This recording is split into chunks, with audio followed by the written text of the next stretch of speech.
បាទវិញ្ញាសាគឺជាការប្រឡងមុខវិជ្ជានីមួយៗនៅក្នុងការប្រឡងសញ្ញាបត្រមធ្យមសិក្សាទុតិយភូមិហ្នឹងបាទអញ្ចឹងឧទាហរណ៍ថាគណិតវិទ្យាបាទអញ្ចឹងគណិតវិទ្យាគឺជាវិញ្ញាសាមួយណាដែលយើងត្រូវប្រឡងមិនចឹងទេបាទភាសាខ្មែរគឺជាវិញ្ញាសាមួយទៀតដែលយើងត្រូវប្រឡងអីទៀតបាទពលរដ្ឋវិទ្យាជាវិញ្ញាសាមួយទៀតមែនទេបាទស្អីទៀតប្រវត្តិវិទ្យាជាវិញ្ញាសាមួយទៀតដែលយើងត្រូវ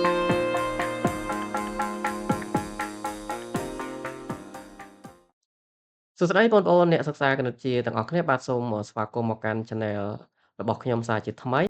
បាទអញ្ចឹងថ្ងៃនេះយើងសិក្សាមេរៀនប្រូបាបណាបាទបន្ទាប់ពីយើងសិក្សាទៅលើចម្លាស់និងបន្សំចប់បាទចំណុចទី1ដែលយើងត្រូវសិក្សាគឺយើងសិក្សាទៅលើពិសោធន៍ចៃដន្យហើយនិងវិញ្ញាសាណាថាតើពិសោធន៍ចៃដន្យជាអ្វីហើយវិញ្ញាសាជាអ្វីអញ្ចឹងខ្ញុំនឹងបង្ហាញជូនបងប្អូនឲ្យបានច្បាស់នៅក្នុងវីដេអូនេះណាបាទអញ្ចឹងសូមបងប្អូនតាមដានទស្សនាវីដេអូរបស់ខ្ញុំពីដើមដល់ចប់ទៅខ្ញុំនឹង បង្ហាញជូនបងប្អូនឲ្យច្បាស់ណាបាទដែលមានទាំងឧទាហរណ៍មានទាំងលំហាត់គំរូហើយនឹងចុងក្រោយគឺមានប្រតិបត្តិសម្រាប់បងប្អូនអនុវត្តឲ្យបងប្អូនបានយល់ច្បាស់ផងដែរណាបាទអូខេអញ្ចឹងកុំឲ្យខាត់ពេលយើងទៅមើលឧទាហរណ៍ទី1បាទអញ្ចឹងគេបោះកាក់មួយណាអញ្ចឹងកាក់ជាទូទៅបងប្អូនស្គាល់ហើយកាក់បាទគឺវាមានមុខ2ណាគឺវាមានខាងមុខមានខាងខ្នងបាទវាមាន2វាមានសងខាងណាបាទខាងមុខខ្ញុំតាំងដោយហះហើយខាងខ្នងខ្ញុំតាំងដោយតេណា បាទនេះកាក់របស់យើងគឺវាមានមុខបាទមុខហាសហើយនិងខាងខ្នងតេណាអញ្ចឹងខាងហាសខ្ញុំយកខាងមុខហើយខាងខ្នងខ្ញុំយកខាងតេណាបាទអញ្ចឹងកាក់យើងមានមុខពីរបែបនេះណាអញ្ចឹងយើងមើលណាពេលដែលយើងបោះកាក់ថាតើយើងនឹងដឹងលទ្ធផលច្បាស់ទេថាតើវាចេញខាងមុខហាសឬក៏ចេញខាងខ្នងតេណាអញ្ចឹងពេលដែលយើងបោះកាក់ហ្នឹងទៅគឺយើងមិនអាចដឹងច្បាស់ជាមុនថាកាក់នោះវាចេញខាងមុខហាសឬខាងខ្នងតេនោះទេបាទអញ្ចឹងពេលដែលយើងបោះទៅយើងអត់ដឹងថា វាចេញខាងមុខហាសឬខាងខ្នងតេទេទាល់តែកាក់ហ្នឹងវាធ្លាក់ដល់ដីបានយើងមើលឃើញថាវាចេញខាងមុខហាសឬខាងខ្នងតេឃើញទេបាទអញ្ចឹងយើងឃើញថាសកម្មភាពនៃការបោះកាក់នេះគឺយើងមិនអាចដឹងអជាមុនថាកាក់នោះវាចេញខាងមុខហាសឬខាងខ្នងតេបាទថាតើអាហ្នឹងវាជាស្អីគេណាបាទអញ្ចឹងមើលឧទាហរណ៍ទី2 បាទគេបោះគ្រាប់ឡុកឡាក់មួយគ្រាប់បាទបងប្អូនស្គាល់គ្រាប់ឡុកឡាក់ទេបាទគ្រាប់ឡុកឡាក់គឺមានទម្រង់បែបនេះអញ្ចឹងនៅលើមុខគ្រាប់ឡុកឡាក់ហ្នឹងគឺវាមានចុះលេខ1ដល់លេខ6ណាហើយគ្រាប់ឡុកឡាក់យើងមាន6មុខបាទមាន6មុខណាគ្រាប់វាហ្នឹងណាបាទអញ្ចឹងបងប្អូនមើលឃើញហើយវាមាន6មុខអញ្ចឹងសួរថាពេលដែលយើងបោះគ្រាប់ឡុកឡាក់យើងអាចដឹងថាតើលទ្ធផលវាចេញពីលេខ1ដល់លេខ6ទេពីលេខ1ដល់លេខ6យើងអាចដឹងថាចេញលេខមួយណាទេណាបាទអញ្ចឹងបងប្អូនសាកគិតមើល អញ្ចឹងនៅក្នុងពេលដែលយើងបោះគ្រាប់ឡុកឡាក់ហ្នឹងគ្រាប់ឡុកឡាក់មួយគ្រាប់ហ្នឹងអញ្ចឹងយើងមិនអាចដឹងជាមុនថាគ្រាប់ឡុកឡាក់ហ្នឹងវាចេញលេខណាមួយក្នុងចំណោមពី1ដល់6ណាលើកលែងតែយើងបោះហើយវាធ្លាក់មកដល់ដីឬក៏ដល់ចានអញ្ចឹងទៅបាទវាឈប់មានចលនាយើងអាចនឹងដឹងថាវាចេញលេខណាមួយមែនទេប៉ុន្តែនៅពេលដែលយើងបោះគឺយើងមិនអាចដឹងជាមុនថាតើគ្រាប់ឡុកឡាក់ហ្នឹងចេញលេខម៉ាន់លេខម៉ានទេមិនចឹងទេបាទអូខេអញ្ចឹងក្នុងករណីបែបហ្នឹងណាបាទក្នុងសកម្មភាពបែបហ្នឹង ឬក៏នៅក្នុងពិសោធន៍បែបហ្នឹងបាទអញ្ចឹងឧទាហរណ៍ទី1ឧទាហរណ៍ទី2ហ្នឹងគឺជាការពិសោធន៍ហើយណាអញ្ចឹងបើសិនជាពិសោធន៍មួយដែលគេធ្វើដោយមិនបានដឹងជាមុនថាមានលទ្ធផលអ្វីមួយប្រាកដកើតឡើងនោះហៅថាពិសោធន៍ចៃដន្យបាទអញ្ចឹងបងប្អូនស្គាល់ហើយពិសោធន៍ចៃដន្យហ្នឹងគឺយើងមិនអាចដឹងជាមុនថាវានឹងចេញលទ្ធផលអីនោះទេមិនចឹងទេបាទឧទាហរណ៍ថាឥឡូវប្អូនទៅផ្សារប្អូនបានជួបមិត្តភក្តិប្អូនម្នាក់ដែលបែកគ្នាយូរហើយបន្ទាប់ពីការសិក្សាហ្នឹង ប្អូនអត់បានដឹងមុនថាប្អូនទៅផ្សារជួបគាត់ទេណាចឹងពេលដែលប្អូនជួបហ្នឹងគេហៅថាការជួបដោយចៃដន្យណាមែនទេបាទគឺយើងអត់ដឹងមុនថាយើងបានជួបគាត់ទេមែនទេបាទហ្នឹងហៅថាការជួបដោយចៃដន្យអញ្ចឹងនៅក្នុងប្របាបរបស់យើងក៏គេហៅថាវាជាពិសោធន៍ចៃដន្យដែរគឺការពិសោធន៍នេះយើងមិនបានដឹងលទ្ធផលជាមុនថាវាចេញដូចគ្រាប់ឡុកឡាក់ហ្នឹងមិនអាចដឹងថាវាចេញលេខណាមួយក្នុងចំណោមពី1ដល់6ទេឃើញទេបាទហើយបើការបោះកាក់ខាងលើមិញក៏យើងមិនអាចដឹងថាវាចេញខាងមុខហើយឬខាងក្នុងទេដែរឃើញទេ បាទហ្នឹងគេហៅថាពិសោធន៍ចៃដន្យណាអ្វីដែលយើងមិនដឹងមុនហ្នឹងមិនដឹងច្បាស់មុនថាវាត្រូវនឹងមានលទ្ធផលអ្វីកើតឡើងហ្នឹងគេហៅថាពិសោធន៍ចៃដន្យហើយណាបាទបងប្អូនច្បាស់ហើយណាបាទអញ្ចឹងយើងទៅបន្តទៀតឧទាហរណ៍ទី3បាទគេពិសោធន៍បោះកាក់មួយចំនួន1ដងបាទឬក៏2ដងឬក៏3ដងណាបាទជាទូទៅបងប្អូនបោះកាក់បងប្អូនអាចបោះម្ដងឬក៏2ដងឬក៏3ដងឬក៏4ដងឬក៏ប្រមាណដងគឺតាមអ្វីដែលបងប្អូនកំណត់ឲ្យវាជាក់លាក់ទៅមិនចឹងទេបាទ អូខេអញ្ចឹងគេថាគេធ្វើវិញ្ញាសាបោះកាក់មួយចំនួន1ដងអញ្ចឹងពេលប្អូនបោះកាក់ម្ដងមានន័យថាប្អូនបានធ្វើវិញ្ញាសាបោះកាក់ម្ដងបើសិនជាប្អូនបោះកាក់2ដងមានន័យថាប្អូនបានធ្វើវិញ្ញាសាបោះកាក់ហ្នឹងចំនួន2ដងដែរណាបាទ ហើយបើសិនជាប្អូនបោះកាក់នឹង3ដងមានន័យថាប្អូនបានវិញ្ញាសាបោះកាក់នឹងចំនួន3ដងដែរណាបានន័យថាបើយើងបោះម្ដងយើងបានវិញ្ញាសា1បើបោះ2ដងយើងមាន2វិញ្ញាសាបើបោះ3ដងយើងមាន3វិញ្ញាសាបាទប្អូនយល់បានទេកន្លែងហ្នឹងបាទចឹងប្អូនមើលឧទាហរណ៍ទី4បន្តទៀតគេដាក់សន្លឹកបាន4សន្លឹកដែលសន្លឹកបានទាំង4ហ្នឹងគឺមានចុះលេខ1លេខ2លេខ3និងលេខ4ណាបាទដាក់ទៅក្នុងថង់មួយ បាទអញ្ចឹងគេថាគេចាប់យកប័ណ្ណម្ដងមួយចំនួន2លើកចេញពីថង់ដោយចៃដន្យហើយមិនដាក់ចូលក្នុងថង់វិញទេបាទបងប្អូនមើលកន្លែងនេះណាគេចាប់យកប័ណ្ណម្ដងមួយចំនួន2លើកចេញពីថង់ដោយចៃដន្យបាទដោយចៃដន្យមានន័យយើងពិសោធន៍ដោយចៃដន្យហ្នឹងឯណាបាទហើយមិនដាក់ចូលថង់វិញទេណាបាទថាតើកន្លែងណាជាវិញ្ញាសាណាបាទកន្លែងណាជាវិញ្ញាសាពិសោធន៍ចៃដន្យបងប្អូនដឹងហើយណាបាទ គឺយើងមិនបានដឹងលទ្ធផលជាមុនថាតើពេលដែលយើងចាប់ស្លឹកប័ណ្ណម្ដងមួយហ្នឹងបានលេខណាមួយក្នុងចំណោមលេខ1លេខ2លេខ3លេខ4ហ្នឹងទេអាហ្នឹងហៅថាពិសោធន៍ចៃដន្យហើយចុះសួរថាទៅណាជាវិញ្ញាសាអញ្ចឹងបងប្អូនមើលកន្លែងនេះគេចាប់យកប័ណ្ណបាទម្ដងមួយចំនួន2លើកនេះណាបាទអញ្ចឹងតាក់ទងការកំណត់ឲ្យបានជាក់លាក់ថាតើការចាប់យកប័ណ្ណហ្នឹងចាប់យកយ៉ាងម៉េចបាទគេចាប់យកម្ដងមួយចំនួន2លើកបែបនេះអញ្ចឹងអាហ្នឹងហើយគេហៅថាវិញ្ញាសាហើយគេចាប់យ៉ាងម៉េច គឺគេចាប់ហើយមិនដាក់ចូលថង់វិញទេបាទនេះគឺជាវិញ្ញាសាណាបាទអញ្ចឹងគេថាគេធ្វើវិញ្ញាសាចាប់យកបានម្ដងមួយចំនួន2លើកដោយមិនដាក់ចូលថង់វិញបាទអញ្ចឹងបងប្អូនឃើញណាអញ្ចឹងគេកំណត់ថាពេលដែលគេធ្វើពិសោធន៍ហ្នឹងគេចាប់យកបានម្ដងមួយចំនួន2លើកហើយមិនដាក់ចូលក្នុងថង់វិញទេបាទអាហ្នឹងគឺជាវិញ្ញាសាណាបាទអូខេអញ្ចឹងយើងទៅមើលថាតើពិសោធន៍មួយណាបាទពិសោធន៍មួយដែលគេកំណត់ធ្វើដោយជាក់លាក់អញ្ចឹងគេហៅថាវិញ្ញាសាណាបាទ អញ្ចឹងបងប្អូនយល់បានហើយណាបាទអញ្ចឹងយើងឃើញថានៅក្នុងការបោះកាក់នេះគេកំណត់ដោយថាគេបោះកាក់នឹងចំនួនម្ដងឃើញទេអញ្ចឹងគេកំណត់ដោយជាក់លាក់អញ្ចឹងហៅថាវិញ្ញាសាបោះកាក់ចំនួនម្ដងហើយបើគេបោះ2ដងមានន័យថាគេបានធ្វើវិញ្ញាសាបោះកាក់នឹងចំនួន2វិញ្ញាសាដែរគឺបោះលើកទី1ចេញខាង A បោះលើកទី2ចេញខាង A អញ្ចឹងណាបាទបងប្អូនយល់បានណាបាទហត់ដល់ពេលឧទាហរណ៍ទី4នេះគឺគេចាប់យកស្លឹកប័ណ្ណម្ដងមួយចំនួន2លើកអញ្ចឹងបានន័យថាគេបានធ្វើវិញ្ញាសាចំនួន2ដែរអញ្ចឹងចាប់លើកទី1បាន លេខអីលើកទី2បានលេខអីអញ្ចឹងណាបាទអញ្ចឹងគឺមាន2វិញ្ញាសាដែរនេះណាបាទអញ្ចឹងពិសោធន៍មួយដែលគេកំណត់ធ្វើដោយជាក់លាក់គេហៅថាវិញ្ញាសាអញ្ចឹងបងប្អូនបានយល់ថាអ្វីជាវិញ្ញាសាអ្វីជាពិសោធន៍ចៃដន្យហើយបាទអញ្ចឹងបន្តមកទៀតបងប្អូនទៅមើលលំហាត់គំរូណាបាទអញ្ចឹងលំហាត់គំរូទី1គេបោះកាក់មួយចំនួន3ដងសំណួរកថាតើសកម្មភាពណាជាពិសោធន៍ចៃដន្យហើយសំណួរខតើសកម្មភាពណាជាវិញ្ញាសាបាទបងប្អូនមើលគេបោះកាក់មួយចំនួន3ដងណាអូខេអញ្ចឹងបងប្អូនឆ្លើយបានទេ ណែបងប្អូនសាកឆ្លើយមើលបាទអញ្ចឹងពិសោធន៍ចៃដន្យគឺជាសកម្មភាពនៃការបោះកាក់ចំនួន3ដងបាទយើងបោះកាក់ចំនួន3ដងហ្នឹងគឺយើងគិតសរុបយកណាបាទសរុបទាំង3ដងហ្នឹងគឺជាពិសោធន៍ចៃដន្យចុះវិញ្ញាសាបាទវិញ្ញាសាគឺជាសកម្មភាពនៃការបោះកាក់ម្ដងអញ្ចឹងយើងបោះ3ដងអញ្ចឹងបោះម្ដងគឺយើងបោះលើកទី1នេះឃើញទេបាទជាវិញ្ញាសាទី1យើងបោះលើកទី2គេគិតថាវាជាវិញ្ញាសាទី2យើងបោះលើកទី3គឺជាវិញ្ញាសាទី3អញ្ចឹងពេលដែលយើងបោះកាក់មួយចំនួន3ដង មានន័យថាយើងមាន3វិញ្ញាសាដែរបាទវិញ្ញាសាបោះកាក់លើកទី1បានអីបោះកាក់លើកទី2វិញ្ញាសាទី2បានអីវិញ្ញាសាទី3បានអីណាបាទបងប្អូនយល់ទេកន្លែងហ្នឹងឥឡូវឧទាហរណ៍ថាប្អូនប្រឡងអញ្ចឹងប្អូនប្រឡងប្រចាំខែអញ្ចឹងសួរថាពេលប្អូនប្រឡងប្រចាំខែប្អូនមិនត្រូវការប្រឡងប្រមាណមុខមិនអញ្ចឹងហ៎ប្រឡងច្រើនមុខដើម្បីយើងយកអីយកពិន្ទុអញ្ចឹងប្រឡងម៉ោងទី1ប្អូនប្រឡងវិញ្ញាសាអីវិញ្ញាសាគណិតឧទាហរណ៍ប្រឡងម៉ោងទី2ប្អូនប្រឡងវិញ្ញាសាអីឃើញទេបាទ អឺអឺម៉ោងទី3បងប្អូនប្រឡងវិញ្ញាសាអីឃើញទេបាទអញ្ចឹងវិញ្ញាសាណាអញ្ចឹងនៅក្នុងសកម្មភាពប្រឡងហ្នឹងគឺយើងមានវិញ្ញាសាទី1បងប្អូនបានប្រមាណពិន្ទុវិញ្ញាសាទី2វិញ្ញាសាទី3បានប្រមាណពិន្ទុអញ្ចឹងណាបាទបងប្អូនយល់បានណាកន្លែងហ្នឹងណាបាទ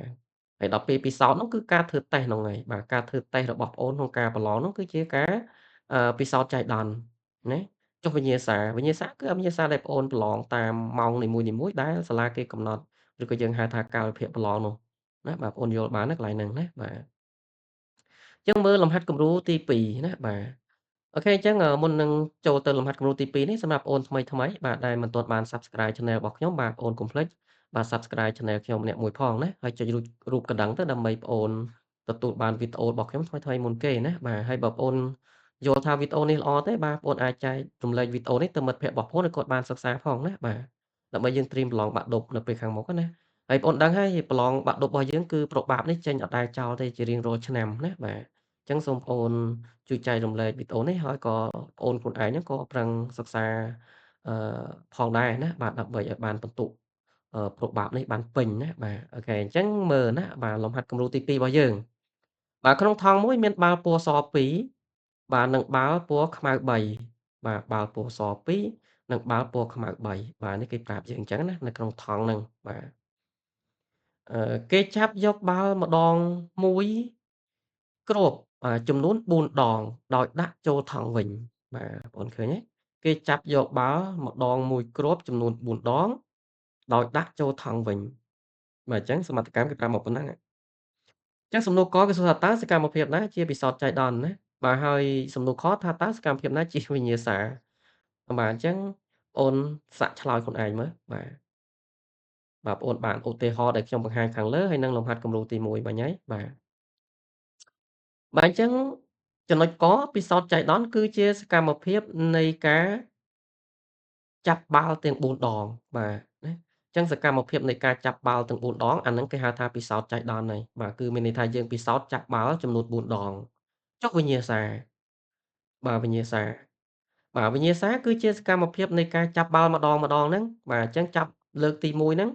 បានបាល់ពណ៌អីចាប់លើកទី2បានបាល់ពណ៌អីចាប់លើកទី3ចាប់លើកទី4ហ្នឹងបានបាល់ពណ៌អីបាទអានេះហើយគឺជាវិញ្ញាសាណាបាទគឺវិញ្ញាសាគឺជាសកម្មភាពនៃការចាប់បាល់ម្ដងហ្នឹងបានន័យថាចាប់ដូចថាឥឡូវក្នុងនេះយើងឃើញថាគេចាប់បាល់មួយគ្រាប់ចំនួន4ដងឃើញទេអញ្ចឹងអាចចាប់ម្ដងហ្នឹងណាបាទ1ដង2ដង3ដង4ដងហ្នឹងអាហ្នឹងគឺជាវិញ្ញាសាហើយណាបាទចាំបងប្អូនយល់បានណាបាទទៅលំហាត់គំរូទី3បាទគេបង្វិលកងសំណាងដែលមានលេខពី1ដល់10ចំនួន5ដងដើម្បីរកអ្នកឈ្នះរង្វាន់ណាបាទអញ្ចឹងដើម្បីរកអ្នកឈ្នះរង្វាន់គឺគេឲ្យបង្វិលកងដែលមានលេខពី1ដល់10នោះចំនួន5ដងណាបាទបងប្អូនបង្វិល5ដងមកបាទដើម្បីយើងឈ្នះរង្វាន់ណាបាទគេឲ្យឱកាសយើងបង្វិល5ដងហើយនៅក្នុងកងសំណាងហ្នឹងគឺវាមានចុះលេខពី1ដល់10ណាបាទនៅលើការបង្វិលកងបាទបងប្អូនធ្លាប់បង្វិលកងហ្នឹងបងប្អូនដឹងហើយបាទពីលេខ1ដល់លេខ10ហ្នឹងណាបាទអញ្ចឹងសំណួរកថាតើសកម្មភាពណាជាពិសោធន៍ចៃដន្យហើយសកម្មភាពណាជាវិញ្ញាសាបាទបងប្អូនសាកឆ្លើយមើលឲ្យឆ្លើយចេញហ៎បាទអញ្ចឹងសកម្មភាពដែលជាពិសោធន៍ចៃដន្យហ្នឹងគឺជាការបង្វិលកងសំណាងទាំង5ដងបាទអញ្ចឹងពេលដែលយើងបង្វិលកងទាំង5ដងសរុបហ្នឹងអាហ្នឹងគឺជាសកម្មភាពនៃពិសោធន៍ចៃដន្យហើយបាទអញ្ចឹងពិសោធន៍ចៃដន្យគឺជាសកម្មភាពនៃការបង្វិលកងទាំង5ដងសរុបហ្នឹងណាបាទចុះវិញ្ញាសាបាទវិញ្ញាសាគឺចំនួនដងនៃការបង្វិលកងហ្នឹងបាទអញ្ចឹងយើងបង្វិលកងម្ដងមានន័យថាយើងបានធ្វើវិញ្ញាសាមួយមែនទេយើងបង្វិលកងលើកទី2យើងបានធ្វើវិញ្ញាសាទី2បាទទី3ទី4រហូតទៅដល់យើងបានធ្វើវិញ្ញាសាបាទទាំង5លើកណាព្រោះយើងបង្វិល5ដងអញ្ចឹងជាទូទៅយើងបង្វិលកងយើងបង្វិលម្ដងបាទបានលេខប្រមាណមែនទេបង្វិលលើកទី2លេខប្រមាណបង្វិលលើកទី3លើកទី4លេខទី5អញ្ចឹងទៅបាទអញ្ចឹងណាអញ្ចឹងការបង្វិលមួយលើកហ្នឹងគេហៅថាវិញ្ញាសាហើយបាទនេះគឺជាសកម្មភាពនៃការបង្វិលកងម្ដងហ្នឹងអញ្ចឹងគឺយើងបង្វិលពីលើកទី1ដល់លើកទី5ហ្នឹងហើយគឺជាវិញ្ញាសាបាទអូនយល់បានណាអញ្ចឹងយើងទៅលំហាត់គំរូទី4ទៀតបាទគេដកសន្លឹកបៀម្ដងមួយសន្លឹកចេញពីបៀមួយហួរចំនួន2ដងបាទអញ្ចឹងបងប្អូនមើលណាបាទគេដកសន្លឹកបៀម្ដងមួយសន្លឹកបាទអញ្ចឹងយើងដកសន្លឹកបៀចេញពីហួរហ្នឹងម្ដងមួយសន្លឹកទេប៉ុន្តែយើងដកបៀចេញពីហួរហ្នឹងចំនួន2ដងបាទអញ្ចឹងសំណួរបងប្អូនឆ្លើយថាតើសកម្មភាពណាជាវិសោធន៍ចៃដន្យហើយសកម្មភាពណាជាវិញ្ញាសាបាទបងប្អូនឆ្លើយខ្លួនឯងមកបាទឆ្លើយចេញហ៎បាទ ចឹងពិសោធន៍ចៃដន្យគឺការហូតបៀចំនួន2ដងមែនទេបាទហើយដល់វិញ្ញាសាគឺការហូតបៀម្ដងមួយសន្លឹកម្ដងមួយសន្លឹកហ្នឹងហើយណាបាទចឹងពិសោធន៍ចៃដន្យគឺជាសកម្មភាពដកសន្លឹកបៀទាំង2ដងឃើញទេបាទទាំង2ដងសរុបហ្នឹងណាបាទហ្នឹងហៅថាពិសោធន៍ចៃដន្យហ្នឹងគឺគេពិសោធន៍ដកសន្លឹកបៀចំនួន2សន្លឹកចំនួន2ដងចេញពីហួរហ្នឹងណាបាទហើយចំណែកវិញ្ញាសាគឺជាសកម្មភាពនៃការដកសន្លឹកបៀបាទម្ដងហ្នឹងអញ្ចឹងយើងដកម្ដងមួយសន្លឹក ណាអញ្ចឹងម្ដងមួយសន្លឹកហ្នឹងសន្លឹក2ហ្នឹងបានសន្លឹកអីមែនទេបាទអញ្ចឹងណាបាទដល់ពេល2ដងលើកទី2ហ្នឹងយើងបានសន្លឹក B អីណាបាទអញ្ចឹងគឺជាវិញ្ញាសាអញ្ចឹងវិញ្ញាសាគឺសកម្មភាពនៃការហូតសន្លឹក B បាទម្ដងហ្នឹងអញ្ចឹងលើកទី1បាទវិញ្ញាសាទី1លើកទី2គឺជាវិញ្ញាសាទី2ហ្នឹងមែនទេបាទអូ ខេ អញ្ចឹងយើងទៅលំហាត់គំរូទី5បាទកីឡាករម្នាក់បាញ់ព្រួញទៅលើផ្ទាំងស៊ីបចំនួន6គ្រាប់បាទអញ្ចឹងបងប្អូនមើលណាកីឡាករម្នាក់បាញ់ព្រួញទៅលើផ្ទាំងស៊ីបបាទបាញ់ព្រួញទៅលើផ្ទាំងស៊ីបអញ្ចឹងបងប្អូនដឹងគេបាញ់ព្រួញបាញ់ទៅលើផ្ទាំងស៊ីបណាបាទផ្ទាំងស៊ីបហ្នឹងគឺសម្រាប់អឺគេកំណត់គោលដៅដែលយើងត្រូវបាញ់ទៅលើផ្ទាំងស៊ីបហ្នឹងគឺគេឲ្យយើងបាញ់6គ្រាប់ណាអញ្ចឹងបងប្អូនឆ្លើយសំណួរហ្នឹងមកថាតើ មួយណាជាពិសោធន៍ចៃដន្យហើយសកម្មភាពមួយណាជាវិញ្ញាសាបាទបងអូនឆ្លើយទៅបាទអញ្ចឹងពិសោធន៍ចៃដន្យគឺការពិសោធន៍បាញ់ព្រួញ6គ្រាប់មែនទេបាទដល់ពេលវិញ្ញាសាគឺគេបាញ់ព្រួញម្ដងហ្នឹងហើយមែនទេបាទអញ្ចឹងបងអូនយល់បានហើយណាបាទអញ្ចឹងពិសោធន៍ចៃដន្យគឺជាសកម្មភាពនៃការបាញ់ព្រួញទាំង6គ្រាប់ហ្នឹងបាទអញ្ចឹងគឺយើងពិសោធន៍បាញ់ព្រួញ6គ្រាប់ឃើញទេបាទហ្នឹងហៅថាពិសោធន៍ចៃដន្យណា បាទដល់ពេលវិញ្ញាសាគឺសកម្មភាពដែលយើងបាញ់ព្រួញបាទលើកទី1លើកទី2លើកទី3លើកទី4លើកទី5ដល់លើកទី6ហ្នឹងមែនទេបាទគឺជាសកម្មភាពនៃការបាញ់ព្រួញម្ដងហ្នឹងបាទអញ្ចឹងយើងបាញ់លើកទី1ចំគោលដៅទេបាទលើកទី2លើកទី3លើកទី4លើកទី5លើកទី6ហ្នឹងបាទហ្នឹងហើយគឺជាវិញ្ញាសាណាបាទវិញ្ញាសាទី1បាញ់គ្រាប់លើកទី1បាទចំគោលដៅអត់បាទទី2វិញ្ញាសាទី2បាទទី3រហូតទី4បាទរហូតដល់ទី6អញ្ចឹងណាកូនយល់បានហើយណាបាទអញ្ចឹងយើងទៅលំហាត់ គំរូទី6បាទទាក់ទងការប្រឡងសញ្ញាបត្រមធ្យមសិក្សាទុតិយភូមិបាទដូចដែលខ្ញុំបានបង្ហាញពីខាងលើអញ្ចឹងទាក់ទងសកម្មភាពនៃការប្រឡងហ្នឹងអញ្ចឹងយើងប្រឡងបាក់ឌុបឬក៏ប្រឡងសញ្ញាបត្រមធ្យមសិក្សាទុតិយភូមិអញ្ចឹងអញ្ចឹងពេលដែលយើងធ្វើតេស្តប្រឡងសញ្ញាបត្រហ្នឹងបាទយើងទៅប្រឡងជាទូទៅប្អូនថ្នាក់ទី12បាទដូចឆ្នាំនេះបាទគឺយើងត្រូវប្រឡងនៅអឺខែសីហាឬខែ8នេះគឺយើងប្រឡងសញ្ញាបត្រមធ្យមសិក្សាទុតិយភូមិហើយដែលជាទូទៅគេហៅថាយើងប្រឡងបាក់ឌុបហើយមែនទេបាទ អញ្ចឹងគេសួរថាតើសកម្មភាពណាជាបិសោធន៍ចៃដន្យសកម្មភាពណាជាវិញ្ញាសាបាទអញ្ចឹងសកម្មភាពដែលជាបិសោធន៍ចៃដន្យគឺជាការប្រឡងយកសញ្ញាបត្រមធ្យមសិក្សាទុតិយភូមិហ្នឹងហើយមែនទេបាទហើយចុះវិញ្ញាសាដែលយើងត្រូវប្រឡងនោះមែនទេបាទអញ្ចឹងនៅក្នុងការប្រឡងសញ្ញាបត្រមធ្យមសិក្សាទុតិយភូមិយើងមានប្រមាណវិញ្ញាសាបាទយើងមាន7វិញ្ញាសាមិនអញ្ចឹងហ៎បាទអូខេអញ្ចឹងក៏បិសោធន៍ចៃដន្យគឺ ការប្រឡងសញ្ញាបត្រមធ្យមសិក្សាទុតិយភូមិទាំងមូលហ្នឹងបាទអញ្ចឹងការប្រឡងសញ្ញាបត្រមធ្យមសិក្សាទុតិយភូមិទាំងមូលហ្នឹងហើយគឺជាពិសោធន៍ចៃដន្យបាទអញ្ចឹងការប្រឡងសញ្ញាបត្រមធ្យមសិក្សាទុតិយភូមិយើងគឺជាការពិសោធន៍ចៃដន្យទេបាទពិសោធន៍ចៃដន្យណាចុះវិញ្ញាសាបាទវិញ្ញាសាគឺជាការប្រឡងមុខវិជ្ជានីមួយៗនៅក្នុងការប្រឡងសញ្ញាបត្រមធ្យមសិក្សាទុតិយភូមិហ្នឹងបាទអញ្ចឹងឧទាហរណ៍ថាគណិតវិទ្យាបាទអញ្ចឹងគណិតវិទ្យាគឺជាវិញ្ញាសាមួយណាដែលយើងត្រូវប្រឡងមិនចឹងទេ បាទភាសាខ្មែរគឺជាវិញ្ញាសាមួយទៀតដែលយើងត្រូវប្រឡងអីទៀតបាទពលរដ្ឋវិជ្ជាជាវិញ្ញាសាមួយទៀតមែនទេបាទស្អីទៀតប្រវត្តិវិទ្យាជាវិញ្ញាសាមួយទៀតដែលយើងត្រូវប្រឡងឃើញទេបាទហ្នឹងហើយគឺជាវិញ្ញាសាអញ្ចឹងបងប្អូនយល់បានហើយណាស្អីទៅពិសោធន៍ចៃដន្យស្អីទៅវិញ្ញាសាណាវិញ្ញាសាគឺជាការប្រឡងមុខវិជ្ជានីមួយៗនោះឯងអូខេអញ្ចឹងបងប្អូនយល់បានកាន់តែច្បាស់ណាបាទអញ្ចឹងទៅលំហាត់គំរូទី7ទៀតបាទអត់ទាន់អស់ទេបាទក្នុងថង់មួយមានឃ្លីពណ៌ស5គ្រាប់និងឃ្លីពណ៌ខ្មៅ4គ្រាប់ បាទគេចាប់យកឃ្លីព្រមគ្នា3គ្រាប់ចេញពីថង់ដោយចៃដន្យបាទបាទបងប្អូនអានប្រធានម្ដងពីរដងទៅបងប្អូនអាចយល់ហើយណាបាទក្នុងថង់មួយមានឃ្លីស5គ្រាប់និងឃ្លីខ្មៅ4គ្រាប់អញ្ចឹងបើយើងបូកឃ្លីសនិងឃ្លីខ្មៅឃើញ9គ្រាប់មែនទេប៉ុន្តែគេចាប់យកឃ្លីព្រមគ្នា3គ្រាប់បាទចេញពីថង់ដោយចៃដន្យបានន័យថាគេចាប់ម្ដង3គ្រាប់ណាចាប់យកព្រមគ្នាហ្នឹងបានថាយើងលូកចាប់យកឃ្លីទាំង9ហ្នឹងណាយើងចាប់ក្នុងចំណោមឃ្លីទាំង9ហ្នឹងគឺយើងចាប់យកឃ្លី3ព្រមគ្នាបាទលូកចាប់យក3មកបាទព្រមគ្នាដដែលគ្នាហ្នឹងណាអញ្ចឹងបើសិនជាយើងឃើញសំណួរថាគេចាប់យកឃ្លីព្រមគ្នា3គ្រាប់ឬក៏ចាប់ម្ដង3គ្រាប់បែបនេះអញ្ចឹងនៅក្នុងប្របាប់របស់យើងគេប្រើបន្សំអញ្ចឹងបន្សំយើងបានសិក្សាហើយណាបាទបងប្អូនយល់ហើយកន្លែងហ្នឹងណាបាទអញ្ចឹងគេសួរថាតើសកម្មភាពណាជាបិសោធន៍ចៃដន្យហើយសកម្មភាពណាជាវិញ្ញាសា បាទបងប្អូនអាចឆ្លើយបានទេម្ដងនេះបាទអញ្ចឹងបងប្អូនមើលកន្លែងគេចាប់យកនេះបាទគេចាប់យកឃ្លីព្រមគ្នាបាទ3គ្រាប់ចេញពីថង់ដោយចៃដន្យណាបាទអញ្ចឹងសកម្មភាពដែលជាពិសោធន៍ចៃដន្យគឺជាសកម្មភាពនៃការចាប់យកឃ្លី3គ្រាប់មែនទេបាទគេពិសោធន៍ចាប់យកឃ្លី3គ្រាប់ហើយចាប់ព្រមគ្នាបាទនេះហើយគឺជាពិសោធន៍ចៃដន្យបាទការចាប់យកឃ្លី3គ្រាប់ចេញពីថង់ដោយចៃដន្យនិង និងព្រមគ្នាណាបាទចុះវិញ្ញាសាបាទវិញ្ញាសាគឺជាការចាប់យកឃ្លីទាំង3គ្រាប់ក្នុងពេលតែមួយហ្នឹងណាបាទអញ្ចឹងកាលណាគេចាប់យកឃ្លី3គ្រាប់ក្នុងពេលតែមួយបែបនេះមានន័យថាយើងមានតែមួយវិញ្ញាសាទេព្រោះ3គ្រាប់ដែលយើងចាប់យកមកតំណាលគ្នានេះគេអត់គិតលំដាប់ទេចុះបើសិនជាគេចាប់យកម្ដង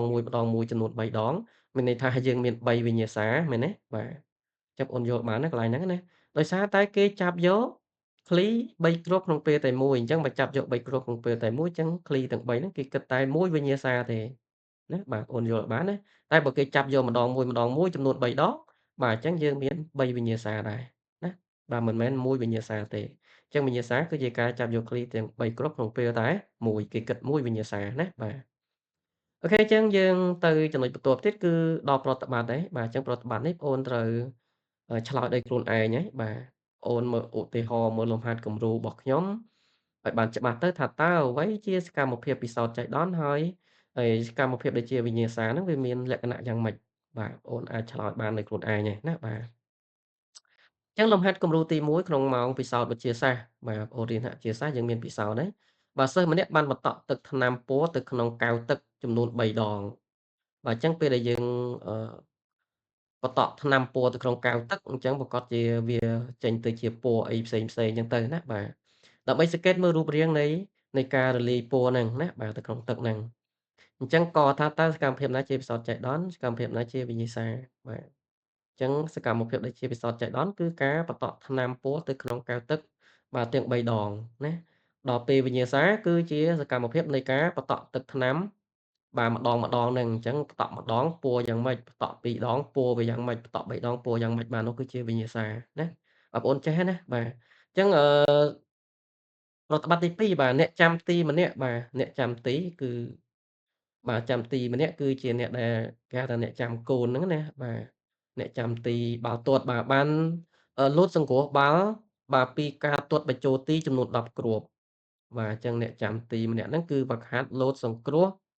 បាទបាល់ពីការទាត់បញ្ចូលទីឬក៏យើងហៅថាប៉េណាំងទីអញ្ចឹងទៅបាទចំនួន10គ្រាប់ណាបាទ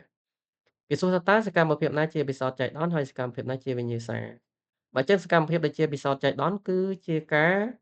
ជាសកម្មភាពនៃការលោតសង្គ្រោះបាល់ពីការស៊ុតបញ្ចូលទីទាំង10គ្រាប់ហ្នឹងបាទដល់ពេលវិញ្ញាសាគឺជាសកម្មភាពនៃការសង្គ្រោះបាល់ដែលគេទាត់បញ្ចូលទីម្ដងហ្នឹងណាបាទអញ្ចឹងគេទាត់បាល់គេមិនថាទាត់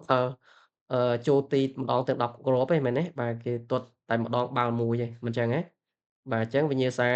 គឺជាសកម្មភាពនៃការទាត់បាល់បញ្ចូលទីម្ដងបាទបងយល់បានហើយណាបាទទាត់លើកទី1គ្រាប់បាល់ទី1ចូលទេបាទស៊ុតបាល់ទី2បាទស៊ុតបាល់លើកទី3រហូតស៊ុតដល់បាល់លើកទី10ថាតើចូលបានប្រមាណគ្រាប់មែនទេតើអ្នកសង្គ្រោះហ្នឹងសង្គ្រោះបានប្រមាណបាល់ដែលមិនឲ្យចូលទីហ្នឹង